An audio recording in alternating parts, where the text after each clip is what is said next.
खुद को बदलने का सबसे सरल तरीका है उन जगहों पर चुप रहना जहां शब्दों से ज्यादा मौन की जरूरत होती है। मौन ही वो कुंजी है जो आत्माधिकार और शांति का मार्ग खोलती है। नमस्कार दोस्तों, स्वागत है आप सभी का आपके अपने चैनल स्टोरी स्टूडियो पर। तो चलिए बिना किसी देरी के बढ़ते हैं आज की इस कहानी की ओर। बहुत समय पहले की बात है। मगध राज्य के छोटे से गांव में एक युवक रहता था जिसका नाम अंशुमान था। वह बहुत ही अधीर और गुस्सैल स्वभाव का था। छोटी छोटी बातों पर बहस करना और हर बात का उत्तर तुरंत देना उसकी आदत बन चुकी थी। धीरे धीरे उसके इस स्वभाव के कारण लोग उसे कतराने लगे। अंशुमान खुद भी इस बात को महसूस करता था कि उसका स्वभाव उसके जीवन में शांति और खुशियां लाने की बजाय तनाव और अकेलापन बढ़ा रहा है। लेकिन वह समझ नहीं पा रहा था कि उसे इस स्थिति से कैसे बाहर निकलना चाहिए। एक दिन उसने सुना कि पास के जंगल में भगवान बुद्ध का प्रवचन हो रहा है। बुद्ध के बारे में उसने बहुत कुछ सुन रखा था, उनकी करुणा, उनका ज्ञान और उनके द्वारा दी गई जीवन की शिक्षाएं। यह सुनकर अंशुमान ने सोचा, शायद बहुत मुझे मेरे सवालों के जवाब वहां मिल जाएं। वह जल्द ही प्रवचन स्थल पर पहुंचा। वहां बड़ी भीड़ जमा थी। बुद्ध अपने सरल और स्पष्ट शब्दों में जीवन की गहराइयों को समझा रहे थे। उसी समय बुद्ध ने सभा को संबोधित करते हुए कहा, यदि तुम अपने जीवन में सच्चा बदलाव लाना चाहते हो तो 10 जगहों पर चुप रहना सीखो। यह सुनकर अंशुमान को कुछ आशा की किरण दिखी। प्रवचन समाप्त होने के बाद वह बुद्ध के पास गया और उनके चरणों में झुककर बोला, भगवान, आपने कहा कि बदलाव लाने के लिए 10 जगहों पर चुप रहना चाहिए। कृपया मुझे विस्तार से समझाइए कि ये 10 जगह कौन सी हैं और मैं उन्हें अपने जीवन में कैसे अपना सकता हूँ। बुद्ध मुस्कुराए और बोले, यह जानने के लिए तुम्हें धैर्य, अनुशासन और आत्मनिरीक्षण की आवश्यकता होगी। अगर तुम इन शिक्षाओं को अपनाने के लिए तैयार हो तो मेरे साथ चलो। अंशुमान ने सहमति जताई और इस तरह उसकी यात्रा शुरू हुई। पहला स्थान, जब कोई तुम्हारी आलोचना करे। बुद्ध ने अंशुमान को पहले स्थान की शिक्षा दी। अंशुमान, जब कोई तुम्हारी आलोचना करे तो चुप रहो। आलोचना तुम्हारे लिए सीखने का अवसर है। यदि तुम गुस्से में प्रतिक्रिया दोगे तो तुम कुछ भी नहीं सीख पाओगे। लेकिन अगर तुम चुप रहकर सोचोगे तो तुम समझ सकोगे कि वह आलोचना सही है या गलत। बुद्ध ने उसे एक उदाहरण दिया। एक बार एक व्यक्ति ने मुझे अपशब्द कहे। मैंने चुप रहकर उसकी बात सुनी। जब वह थक गया तो मैंने उससे पूछा, अगर तुम किसी को उपहार दो और वह उसे ना ले तो वह उपहार किसके पास रहेगा? वह बोला, मेरे पास। मैंने कहा, तुम्हारे ये शब्द भी तुम्हारे पास ही रहेंगे क्योंकि मैंने इन्हें स्वीकार नहीं किया। अंशुमान ने इसे अपने जीवन में अपनाने का निर्णय लिया। शुरुआत में यह कठिन था, लेकिन धीरे धीरे उसने महसूस किया कि आलोचना सुनने के बाद चुप रहने से वह आत्मनिरीक्षण कर पाता है। दूसरा स्थान, जब कोई तुमसे बहस करे। कुछ दिन बाद बुद्ध ने अंशुमान को दूसरे स्थान पर चुप रहने का महत्व समझाया। जब कोई तुमसे बहस करे तो चुप रहो। बहस में सच नहीं बल्कि अहंकार की जीत होती है। यदि तुम चुप रहोगे तो तुम स्थिति को बेहतर समझ सकोगे और सही निर्णय ले सकोगे। बुद्ध ने एक किसान की कहानी सुनाई। 2 किसान अपनी जमीन के छोटे से टुकड़े को लेकर झगड़ रहे थे। दोनों का मानना था कि वह जमीन उनकी है। जब मैंने उनसे पूछा कि क्या उन्होंने जमीन अपने साथ लाई थी जब वे जन्मे थे या क्या वे इसे अपने साथ ले जाएंगे जब वे मर जाएंगे, तो वे चुप हो गए। इस शिक्षा ने अंशुमान को सिखाया कि बहस में पढ़ने से बेहतर है चुप रहकर समाधान की ओर बढ़ा जाए। तीसरा स्थान, जब कोई गुस्से में हो। बुद्ध ने अंशुमान से कहा, गुस्सा आग की तरह है। यदि तुम इसमें घी डालोगे तो यह और भड़क जाएगा। इसलिए जब कोई गुस्से में हो तो चुप रहो, उसके गुस्से की ऊर्जा खत्म हो जाएगी। इसके लिए उन्होंने एक कहानी सुनाई। एक राजा ने अपने मंत्री को गुस्से में फांसी की सजा सुनाई। मंत्री ने कुछ नहीं कहा। अगले दिन राजा को पछतावा हुआ और उसने मंत्री को माफ कर दिया। अगर मंत्री उस समय राजा से बहस करता तो शायद उसकी जान चली जाती। अंशुमान ने इसे भी अपने जीवन में अपनाया। चौथा स्थान, जब तुम दुखी हो। एक दिन अंशुमान को किसी बात पर गहरा दुख हुआ। उसने बुद्ध से कहा, भगवान, मैं इस पीड़ा को सहन नहीं कर पा रहा हूं। बुद्ध ने कहा, जब तुम दुखी हो तो चुप रहो। दुख तुम्हारे भीतर के बदलाव का द्वार हो सकता है। चुप्पी में तुम्हें अपने प्रश्नों के उत्तर मिल सकते हैं। बुद्ध ने उसे यह भी बताया कि दुख तुम्हें मजबूत बनाता है, बशर्ते तुम उसे समझने की कोशिश करो। 5वां स्थान, जब कोई तुम्हें उकसाए। बुद्ध ने अंशुमान से कहा, जब कोई तुम्हें जानबूझकर उकसाए तो चुप रहना ही सबसे बड़ा उत्तर है। यह तुम्हारी शक्ति और धैर्य को दर्शाता है। उन्होंने एक साधु की कहानी सुनाई। एक बार एक साधु को गांव के लोग परेशान करते थे, लेकिन वह साधु हमेशा शांत रहता था। धीरे धीरे गांव वालों ने उसे तंग करना छोड़ दिया। उनकी चुप्पी ने उन्हें बदल दिया। 6ठा स्थान, जब तुम्हें दूसरों की मदद ना करनी हो। बुद्ध ने समझाया, हर जगह मदद करने की जरूरत नहीं होती। जब कोई तुम्हारी राय ना मांगे तो चुप रहना बेहतर है।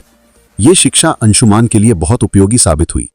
7वां स्थान, जब तुम्हें अपने ज्ञान पर घमंड हो। बुद्ध ने कहा, ज्ञान विनम्रता का आभूषण है। यदि तुम अपने ज्ञान का प्रदर्शन करोगे तो वह खोखला हो जाएगा। 8वां स्थान, जब कोई सत्य सुनने को तैयार ना हो। बुद्ध ने अंशुमान से कहा, सत्य का मूल्य तब तक नहीं होता जब तक उसे स्वीकार करने वाला तैयार ना हो। ऐसे में तुम्हारे शब्द व्यर्थ होंगे और तुम केवल अपना समय और ऊर्जा खो दोगे। फिर उन्होंने विस्तार से बताया, जब तुम किसी को सत्य बताने की कोशिश करोगे लेकिन वह अपने भ्रम या अहंकार में डूबा होगा तो तुम्हारे शब्द उसे असहज कर देंगे। ऐसे समय में चुप रहना ही सबसे बड़ा उपाय है। सत्य का बीज तभी फलेगा जब सुनने वाला उसे ग्रहण करने के लिए तैयार हो। बुद्ध ने अंशुमान को एक कहानी सुनाई। एक बार एक राजा के दरबार में एक साधु आया और कहा, राजन, तुम्हारे निर्णय गलत हैं। राजा को यह सुनकर गुस्सा आ गया और उसने साधु को दरबार से बाहर फेंकने का आदेश दे दिया। साधु ने जाते जाते कहा, सत्य कहने का समय अभी नहीं आया। जब तुम्हारा मन इसे समझने के लिए तैयार होगा तब मैं लौटूंगा। वर्षों बाद राजा ने अपनी गलतियों से सीख ली और साधु को फिर से बुलाया। इस बार राजा ने न केवल साधु की बात सुनी बल्कि उसे अपने जीवन का मार्गदर्शक भी बनाया। बुद्ध ने अंशुमान को समझाया, सत्य का प्रभाव तभी होता है जब सुनने वाला उसे ग्रहण करने के लिए तैयार हो। 9वां स्थान, जब परिस्थितियां तुम्हारे नियंत्रण में ना हो। बुद्ध ने कहा, जीवन में कई बार ऐसी स्थितियां आती हैं जिन्हें तुम बदल नहीं सकते। उन पर क्रोधित या व्याकुल होकर तुम केवल अपनी शांति को खोगे। ऐसे समय में चुप रहना ही सबसे बुद्धिमानी है। उन्होंने समझाया, चुप रहना कोई कमजोरी नहीं बल्कि धैर्य और संतुलन का प्रतीक है। जब परिस्थिति तुम्हारे बस में नहीं हो तो उसे स्वीकार करो और शांत रहो। यही मानसिक शक्ति का आधार है। बुद्ध ने एक घटना का जिक्र किया। एक बार एक किसान ने बुद्ध से पूछा, मेरा खेत सूखा पड़ा है, बारिश नहीं हो रही, मैं क्या करूं? बुद्ध ने जवाब दिया, तुम बारिश नहीं बदल सकते लेकिन तुम अपनी मेहनत को दिशा दे सकते हो। चुप रहो और अपने खेत के लिए वैकल्पिक उपाय खोजो। शांति से सोचो और समाधान खुद आ जाएगा। किसान ने यही किया और जल्द ही उसकी समस्या हल हो गई। बुद्ध ने कहा, जब परिस्थितियां तुम्हारे नियंत्रण में ना हो तो चुप रहकर धैर्य और समाधान की दिशा में काम करना ही तुम्हारी सबसे बड़ी ताकत है। 10वां स्थान, जब तुम्हारा दिल भर जाए। बुद्ध ने अंशुमान से कहा, जब तुम्हारा हृदय कृतज्ञता, प्रेम और शांति से भर जाए तो इसे शब्दों की आवश्यकता नहीं होती। ऐसी स्थिति में चुप्पी स्वयं एक भाषा बन जाती है। ये तुम्हारी आत्मा की खुशी का प्रतीक है। एक प्रेरणादायक कथा। बुद्ध ने अंशुमान को एक छोटी कहानी सुनाई। एक बार एक शिष्य को उसके गुरु ने आत्मज्ञान का अनुभव कराया। शिष्य का हृदय कृतज्ञता से भर गया। उसने गुरु से कहा, मैं आपको धन्यवाद देना चाहता हूं लेकिन शब्द पर्याप्त नहीं लगते। गुरु मुस्कुराए और बोले, तुम्हारी चुप्पी ही मेरे लिए सबसे बड़ा धन्यवाद है, इसे बनाए रखो। बुद्ध ने समझाया, जब दिल भर जाए तो शब्दों की आवश्यकता नहीं होती। मौन तुम्हारी सबसे बड़ी अभिव्यक्ति है। अंशुमान ने जब बुद्ध से 10 जगहों पर चुप रहने का ज्ञान लिया तो बुद्ध ने उसे तुरंत अभ्यास में डालने का निर्णय लिया। उन्होंने कहा, ज्ञान का मूल्य तभी है जब इसे जीवन में लागू किया जाए। मैं तुम्हें कुछ परीक्षाओं से गुजरने का अवसर दूंगा। इन परीक्षाओं से तुम सीखो कि चुप्पी वास्तव में तुम्हें कितना बदल सकती है। अंशुमान ने सहमति जताई और बुद्ध के मार्गदर्शन में अपने जीवन के इस नए अध्याय की शुरुआत की। बुद्ध ने अंशुमान को एक गांव भेजा जहां लोगों को उसकी पुरानी आदतों के बारे में बताया गया। जैसे ही अंशुमान वहां पहुंचा, लोगों ने उसे बुरा भला कहना शुरू कर दिया।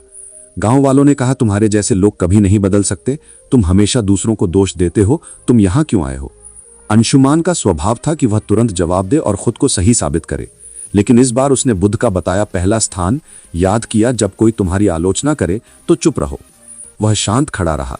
धीरे धीरे गांव वाले थक गए और उसकी चुप्पी देखकर हैरान हो गए। उन्होंने महसूस किया कि वह बदल चुका है। अंशुमान बुद्ध के पास लौटा और कहा, भगवान, चुप रहना कठिन था लेकिन इससे मुझे एक नई ऊर्जा मिली। बुद्ध मुस्कुराए और बोले, यही पहला कदम है, अब अगली परीक्षा के लिए तैयार हो जाओ। दूसरी परीक्षा, जब कोई बहस करे। बुद्ध ने अंशुमान को एक व्यापारी के पास भेजा जो हमेशा अपने ग्राहकों से बहस करता रहता था। बुद्ध ने कहा, इस व्यापारी से कोई सवाल पूछो और जब वह बहस करे तो चुप रहो। अंशुमान व्यापारी के पास गया और पूछा, आपके सामान की कीमत इतनी अधिक क्यों है? व्यापारी तुरंत गुस्से में आ गया और बहस करने लगा, तुम्हें क्या पता कि मैं कितना मेहनत करता हूं? क्या तुम मेरे काम की कदर नहीं करते? अंशुमान में बुद्ध के दूसरे स्थान को याद किया, जब कोई बहस करे तो चुप रहो। वह शांत खड़ा रहा। उसकी चुप्पी ने व्यापारी को सोचने पर मजबूर कर दिया। उसने महसूस किया कि बहस का कोई अर्थ नहीं है। तीसरी परीक्षा, गुस्से का सामना। अब बुद्ध ने अंशुमान को एक ऐसे व्यक्ति के पास भेजा जो अपने गुस्से के लिए कुख्यात था। अंशुमान को उसके पास जाकर मदद मांगने को कहा। उस व्यक्ति ने गुस्से में कहा, तुम्हें मुझसे मदद चाहिए? तुम्हारी हिम्मत कैसे हुई? अंशुमान ने पहले की तरह जवाब देने के बजाय चुप रहने का निर्णय लिया। धीरे धीरे उस व्यक्ति का गुस्सा शांत हो गया। उसने कहा, तुमने मुझे जवाब क्यों नहीं दिया? क्या तुम डरे हुए हो? अंशुमान ने कहा, मैं आपके गुस्से को नहीं बढ़ाना चाहता था।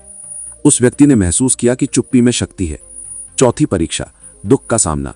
अगली परीक्षा में बुद्ध ने अंशुमान को एक विधवा स्त्री के पास भेजा जिसका इकलौता बेटा हाल ही में मृत्यु को प्राप्त हुआ था। वह स्त्री अपनी पीड़ा में किसी से बात नहीं करती थी। बुद्ध ने कहा, उसके पास जाओ और बिना कुछ कहे उसकी मदद करो। अंशुमान उसके पास गया और बस उसके पास बैठा रहा। उसने कुछ नहीं कहा, लेकिन उसकी मौन उपस्थिति ने स्त्री को सांत्वना दी। उसने पहली बार किसी से अपनी कहानी साझा की और अपने दुख से उभरने का प्रयास किया। बुद्ध ने कहा, दुख में चुप्पी कई बार शब्दों से अधिक प्रभावी होती है। 5वीं परीक्षा, उकसावे का सामना।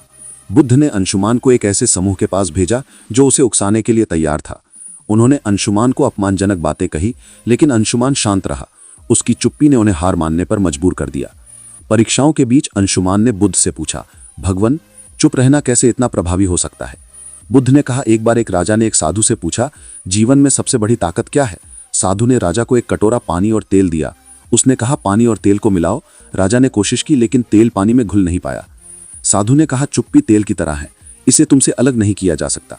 जब तक तुम इसे संभालोगे, ये तुम्हारी सबसे बड़ी ताकत रहेगी। अंत की परीक्षा, जब दिल भर जाए। अंत में बुद्ध ने अंशुमान को खुद से एक और परीक्षा लेने को कहा। उन्होंने कहा, जब तुम्हारा दिल खुशी और कृतज्ञता से भर जाए, तब चुप्पी को अपनाओ। अंशुमान ने महसूस किया कि जब वो अपनी सभी परीक्षाओं में सफल हुआ तो उसका दिल शांति और आनंद से भर गया। उसने बुद्ध के चरणों में झुककर कहा, भगवान, मैं बदल चुका हूं। अब मैं जानता हूं कि चुप्पी ही सच्चा ज्ञान है। ये कहानी हमें सिखाती है कि चुप रहना केवल बोलने से बचना नहीं है, ये एक आंतरिक शांति और समझ का प्रतीक है। बुद्ध की ये शिक्षा हमें अपने जीवन के हर पहलू में संतुलन और शांति लाने का मार्ग दिखाती है। जब हम बोलने की बजाय सुन और समझना सीखते हैं तो जीवन वास्तव में बदलने लगता है। ये कहानी हमें सिखाती है कि चुप्पी सिर्फ शब्दों का अभाव नहीं, बल्कि आत्मा की भाषा है। चुप रहना सीखो, यही सच्चा बदलाव है।